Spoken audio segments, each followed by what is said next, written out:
वाह, बहुत दिनों बाद इतनी किताबें एक साथ देखी हैं, वो भी नई नई किताबें। देश जी, अतिरिक्त दरवाज़ा, ज्योति रीता, कविताओं की किताब, क्या बात। भालचंद्र जोशी प्रतिनिधि कहानियाँ,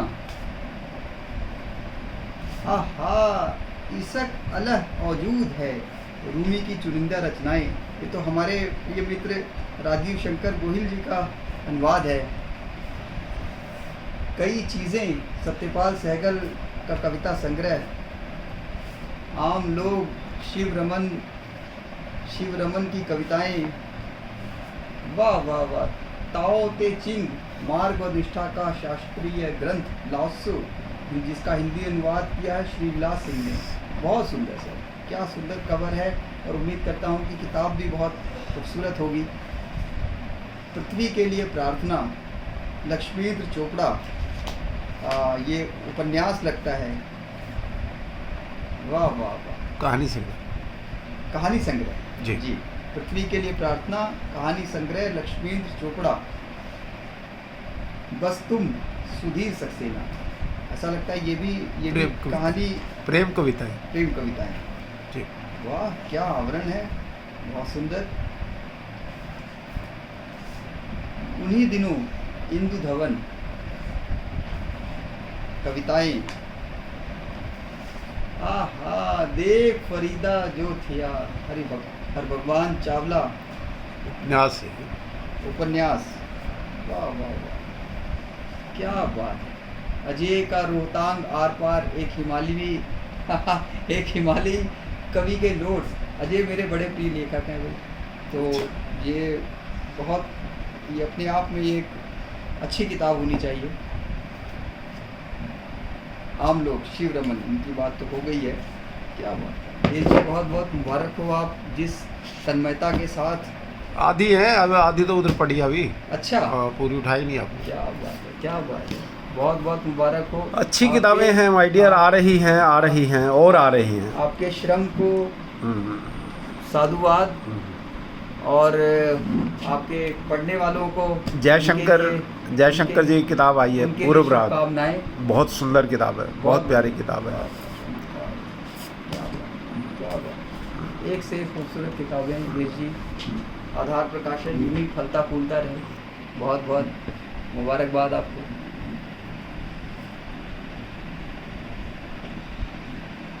वाह वाह वाह,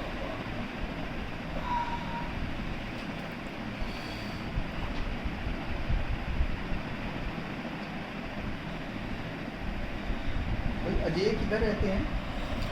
ये अजय कुल्लू में रहते हैं, वैसे तो केलांग के हैं उधर। ये किताब सुपरहिट गई है इस साल, बहुत अच्छी सेल भी हो रही है अमेजन से और दूसरे से। दिनों में ये किताब कृष्णाथ की त्रयी पढ़ रहा था, तो उसमें तो विशेष रूप से एक किताब स्पीति में बारिश, तो रोहतांग का उसमें बार बार जिक्र है। और ये किताब देखकर तो मतलब इच्छा हो गई है कि ज़रूर इस किताब को पढ़ना चाहिए। आप मेरे लिए तो पहले एक किताब जो है, एक इसका बना दीजिए, पर्चा बना दीजिए। और पर्चा उधर से बनवाइए। बिल्कुल बिल्कुल, बिल्कुल। और बहुत सुंदर, अच्छा, गुड, बहुत प्यारी किताब है, बहुत सुंदर।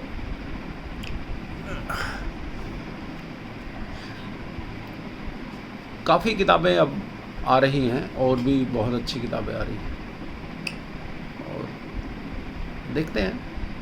नहीं, ये जिस तरह से आप इतने कम संसाधनों में, इतने कम उसमें भी आप जो तन्मयता से लगे हुए हैं और अच्छे से अच्छी किताब लाने का प्रयत्न करते हैं। और मैं तो यही कहूँगा कि AI के ज़माने में जो है, आप जिस तरह से इस पुस्तक संस्कृति को बचाए हुए हैं, उसका प्रचार प्रसार कर रहे हैं, ये अपने आप में एक ये इतिहास परक मैं कह सकता हूँ कि ये कार्य है, और ऐतिहासिक मतलब दृष्टि का ये कार्य है कि आधार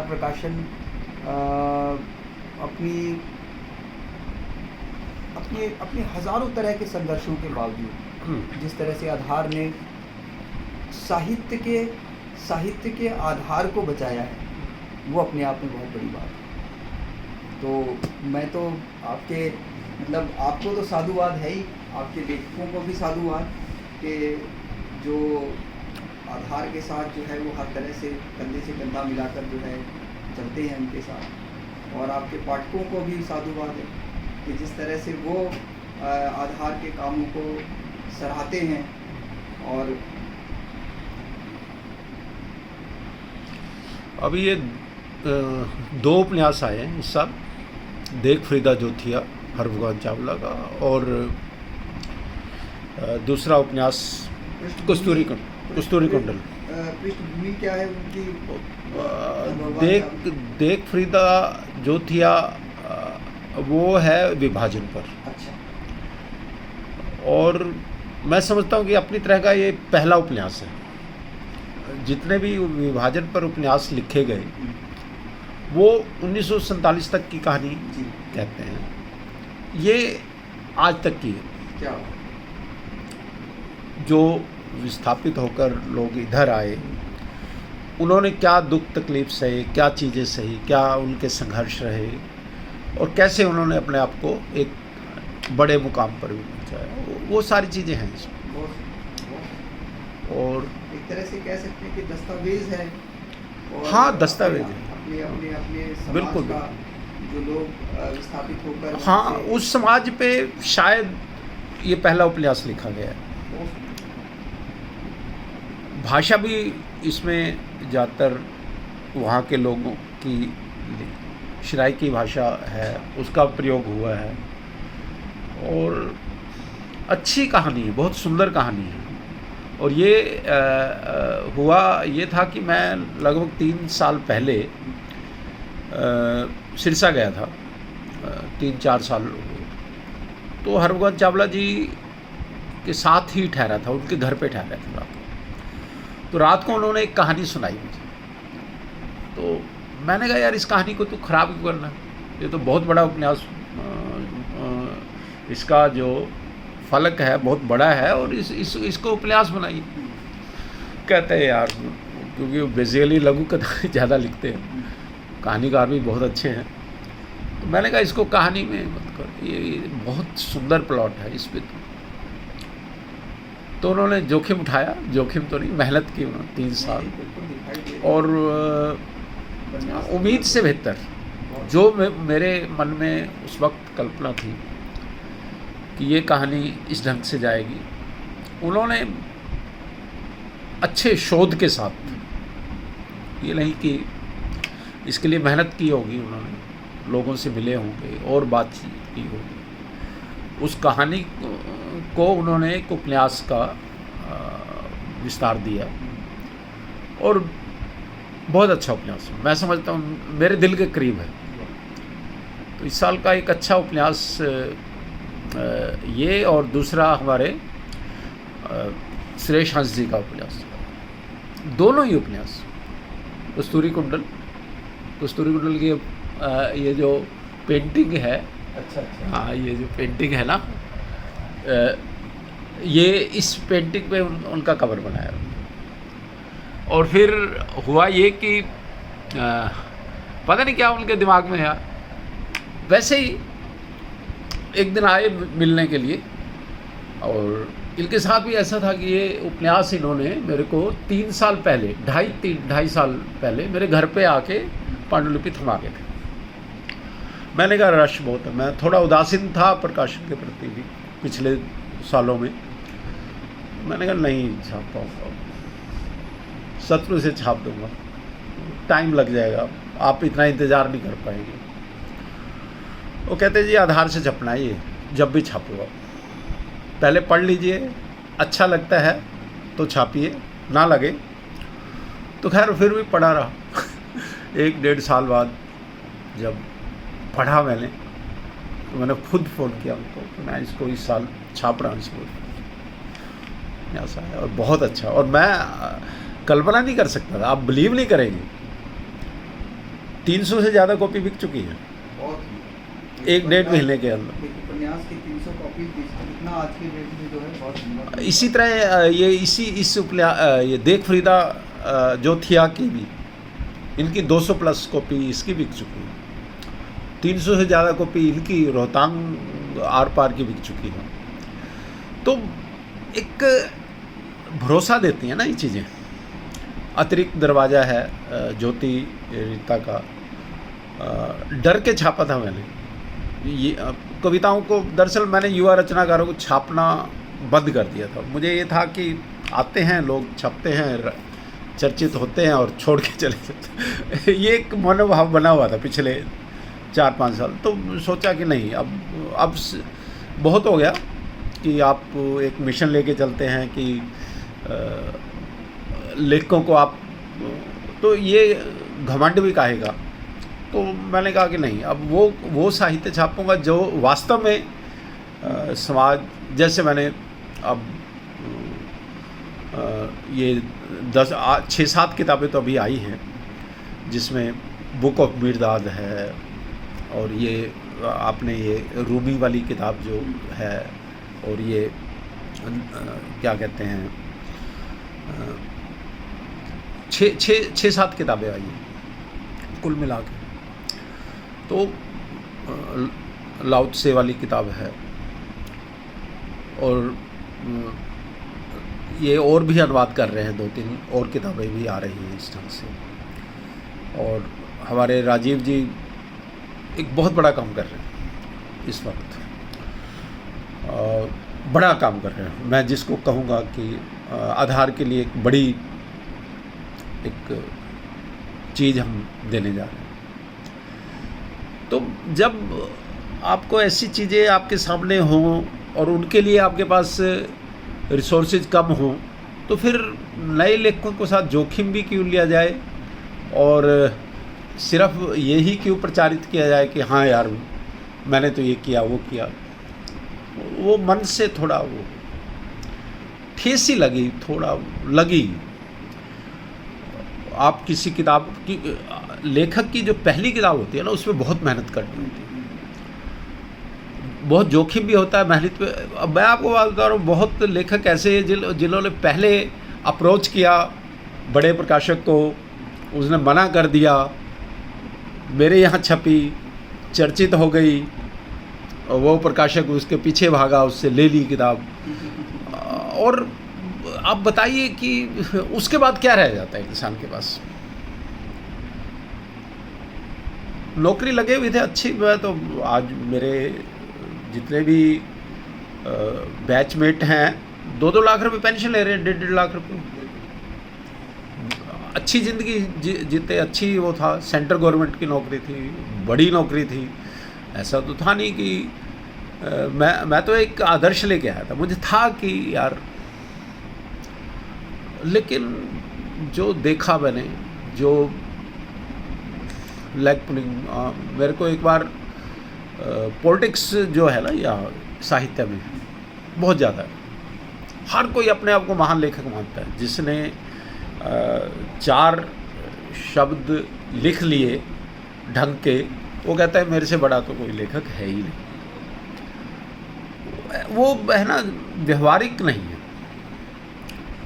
व्यवहारिक होता तो शायद कुछ और होता है। यानी आरोप, अगर आपकी किताब आप जीवन भर लिखते रहे और चर्चा में नहीं आए, तो आपके ऊपर आरोप ये कि क्योंकि वो आधार से छपा है, छोटे प्रकाशक से छपा है ना, उसका वो नहीं है, ये नहीं, वो आरोप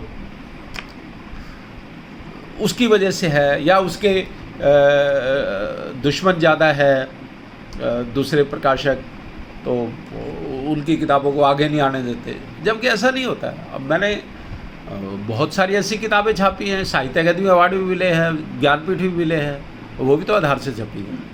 बहुत सारी ऐसी किताबें हैं, आज भी हैं, है ना। अभी ये अभी मैं आपके सामने बता रहा हूँ, एक महीने में 300 कॉपी बिक गई है, तो ये भी तो आधार से छपी है ना।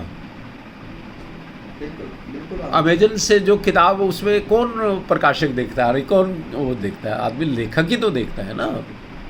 तो ये एक आरोप लगाना। और फिर हमारे यहाँ सबसे बुरी जो फलां आपके यहाँ छप रहा है तो मैं नहीं छपूंगा। ये जो इसने जो खराब किया मुझे, मेरे यहाँ हर क्षेत्र से मैंने आदमी पकड़ा तो दूसरा नाराज है, उसकी लेग पुलिंग है, वो ये है, वो तो भाजपा ही है यार, वो तो फलाना है यार। आप कितने कॉपरेट हैं? जो डबल स्टैंडर्ड रहा है लोगों का, है ना, यानी कि वो एक रहा है। आप उसको आप कौन से प्रकाशक को आज ये कह सकते हैं हाँ, कि उसने सब तरह के लोगों को नहीं छापा? किसी अंग्रेजी के उसको मतलब नहीं, वो छापा भी होगा, लेकिन मैंने तो सायास मैंने नहीं छापा, है ना, क्योंकि मेरी आइडियोलॉजी, मैं तो एक छोटे गांव से चल के शहर में आया हूँ, तो इन शहरियों की वो चीज़ें नहीं देख पाया। लेकिन जो प्रभाव छोड़ते हैं ना वो आपके ऊपर, उनके प्रभाव की वजह से आप बहुत सारी चीज़ें पिछड़ जाती हैं, और बाद में पता लगता है अरे यार वो, है ना, वो आदमी आपको, यानी कि अपने ही लोग आपको नीचे गिराने की कोशिश करते हैं, है ना। ईमानदारी क्या है, सबके सामने ही है, खुली किताब है। मैं आपको बताता हूँ, शायद हिंदी में जितना खुलापन मेरे यहाँ है, जितना वो शायद ही किसी के पास हो। मैंने कभी छुपाया ही नहीं है, मैं कभी कोई चीज़ वो नहीं करता हूँ। और ठीक है, अब जिसकी उस टाइम गलतियाँ ये होती थी कि हम बड़ी किताबें छाप लेते थे, पढ़ी रही। अब स्टॉक देखिए ना, ये देखिए कितना, यानी कि किताबें पढ़ी हैं। आपको यहाँ पर 86 की किताबें मिल जाएंगी, 90 की किताबें मिल जाएगी, जब से शुरू किया वो भी मिल जाएगी आपको किताब। तो ढेर लगा हुआ है। यानी कि आपको एक बात बता रहा हूँ कि 80% किताबें तो ऐसी हैं जिसके दूसरे संस्करण नहीं आए हैं, 80%। और जो किताबें जो बिकती हैं, दूसरे संस्करण आते हैं, वो पिछली किताबों का कॉपी अटैच कराने का फायदा है कि बिल्कुल लेके आऊँ जाएगी अलग से। तो ये है सारी चीज़ें। तो खैर चलो, ये एक वो है, लेकिन मैं अब इन चीज़ों से उठ गया हूँ, बाहर निकल आया हूँ। भविष्य को देखिए, और भविष्य ये है कि आपको पता है क्या है कि पहले मैं लेखक की तरफ भागता था, वो अच्छा लेखक है यार, इसको वो फलाना है, किताब की तरफ शुरुआती तो होता ही है। जब आप नए लेखक को छापते हैं तो नेचुरल है।